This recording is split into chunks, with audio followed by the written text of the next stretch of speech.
butter, a slice of salami, maybe some cheese. For many people in Germany, the topped breakfast roll is as much a morning ritual as coffee. According to a Stiftung Warentest survey, 87% of German weekend breakfast tables feature bread rolls topped with deli meat, cheese, and butter.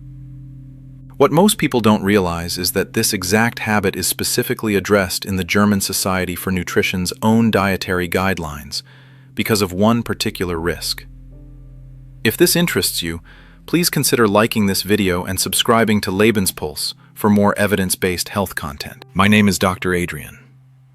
In this video, we'll look at what the science and Germany's own official nutrition guidance actually says about processed meat, meaning deli meats, ham, salami, and similar cold cuts, and the risk of cardiovascular disease. And I want to say this up front so there's no misunderstanding. This isn't about one slice of deli meat being dangerous. It's about a habit that repeats every single day. And that repetition is exactly where the real issue lies. The German Society for Nutrition, known as the DGE, is Germany's official scientific authority on nutrition.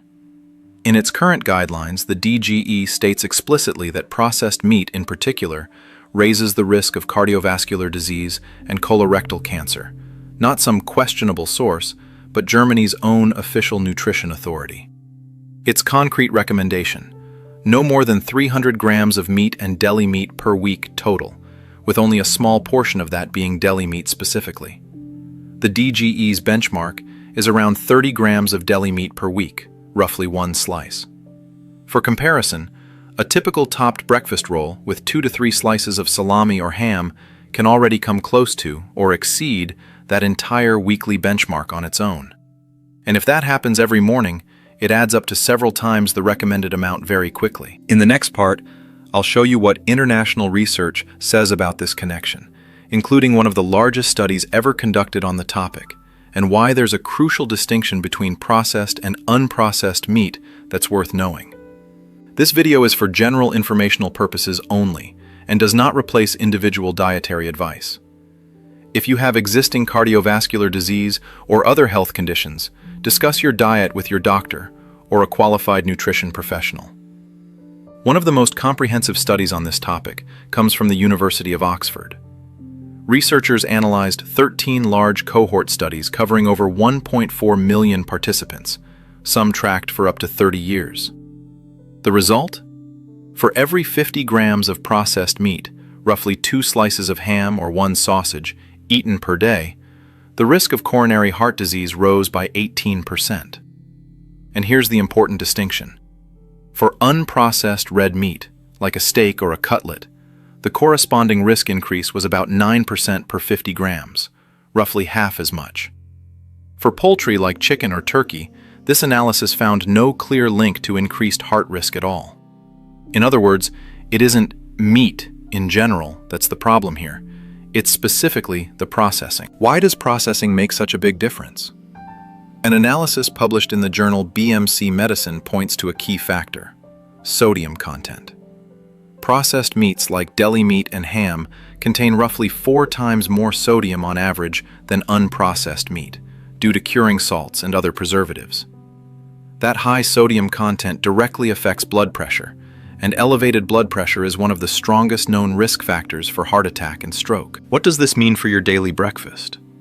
Not that you can never eat a ham roll again. It means daily repetition is the deciding factor. The DGE itself puts it this way: if you eat deli meat, keep portions small and don't eat it every day.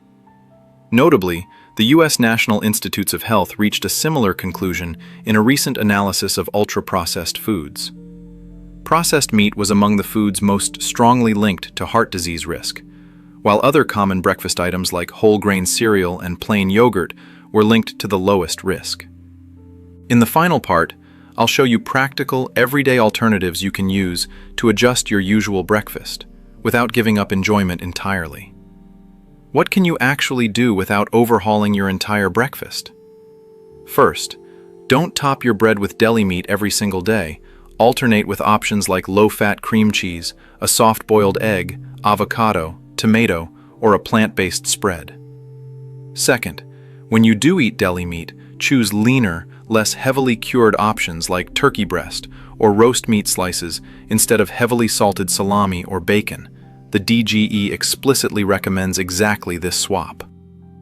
Third, choose whole grain rolls instead of white flour rolls. Whole grain products provide more fiber, which the DGE itself notes can help protect against high blood pressure and coronary heart disease.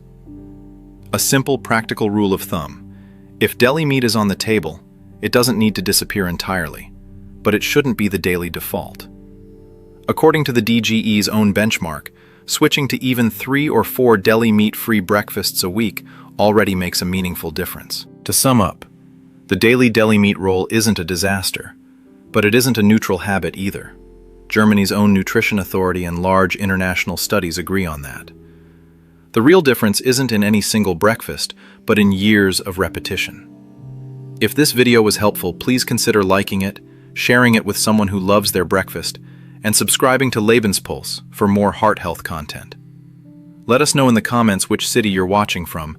We always love hearing from the Lebenspulse community.